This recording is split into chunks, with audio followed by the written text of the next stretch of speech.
ეხლა აი ამ ეროვნული ღალატის შესახებ რაც ჩაიდინა ოლიგარქმა მილიარდერმა ხაზარაძემ ადგილობრივ არჩევნებში მონაწილეობით. ეს ისტორიული ღალატი გახდათ ერის გულში ჩაცემული მახვილი იყო, რომელიც მიზანში არ მოხვდა საბედნიეროდ რაცდა, მაგრამ ის დაშნა აიღეს და კიდე გამზადებული აქვს. ეს ძალიან საშიში პროცესი ვითარდება, ორი ოლიგარქი, ორი ბანკირი, ორი მილიარდერი მოლაპარაკებაში და ალიანსში ერთმანეთთან ამზადებენ ხალხის საწინააღმდეგო შეთქმულების შემდგომ სერიებს. ამ სერიებში პირველი სერია იყო ჩარლ მიშელის დოკუმენტზე ხელმოწერა, რაც პირველი ხაზარაძემ გააკეთა. ოპოზიციის შესვლა იმ პარლამენტში, რამაც დღემდე მოიყვანა ეს ამაზრზენი რეჟიმი. დიახ, მეორე სერია იყო უკვე 24 წლის საპარლამენტო არჩევნები, როდესაც გაარიგდნენ ადგილები, გაიყვეს ელექტროაპარატურა, შემოიტანეს პროგრამა, შეიყვანეს ლეიბორისტების მიმართ ცენზურა დაადგინეს სატელევიზიო. ხაზარაძემ და ივანიშვილმა ერთად. ეს იყო მეორე სერია ღალატის. მესამე სერია იყო უკვე ხაზარაძის და გილაურების ამუშავება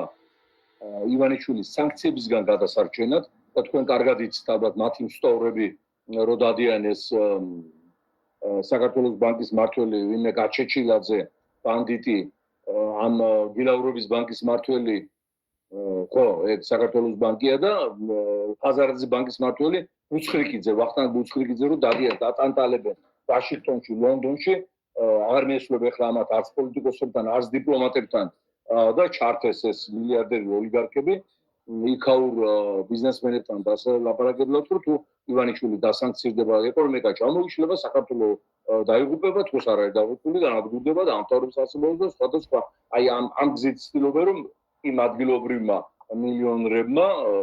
ოლიგარქებმა ოლიგარქები ხლებს სხვანაირები არიან მაგრამ მაინც გავლენა მოახდინონ პოლიტიკურ წრეებზე ბრიტანეთის და ამერიკის ეხლა ეს გზა ირჩევს და ამ საქმეში აგერ ხელისბიჭება და პატარა კაცუკებად დაიყენა ხაზარაძე დაიყენა გილაური და ეს დანარჩენი ვინც არის ბანდა ოლიგარქ ბიზნესმენების ხო რომელსაც წინასწარვე არ აღიარებდა მთელი მსოფლიო და ეუთო მოვარითქვა დამპყრობლების გამოშვებაზე მაგრამ მან მაინც მიიღო გადაწყვეტილება ამის თაობაზე რომ შემდგომ ივანიშვილის ქონოდა საფუძველი რომ აი ადგილობრივი არჩევნები ჩატარდა ხალხი წყნარად არ არის 3-4 პარტია მონაწილეობდა 3-4 პარტია გავიდა და გადალახეს ბარიერი რაღაც მომენტში რა გინდათ რომ ყოფილიყო საპარლამენტო არჩევნები გაყალბებული მაშინ ეს პარტიები ხო არ მიიღებდნენ ადგილობრივ მონაწილეობას რომ ყოფილიყო ცენტრალური საარჩევნო კომისია და საარჩევნო კანონმდებლობა ცუდი აბა არ იტყოდნენ ეს პარტიები და არ აპროტესტებდნენ ამას და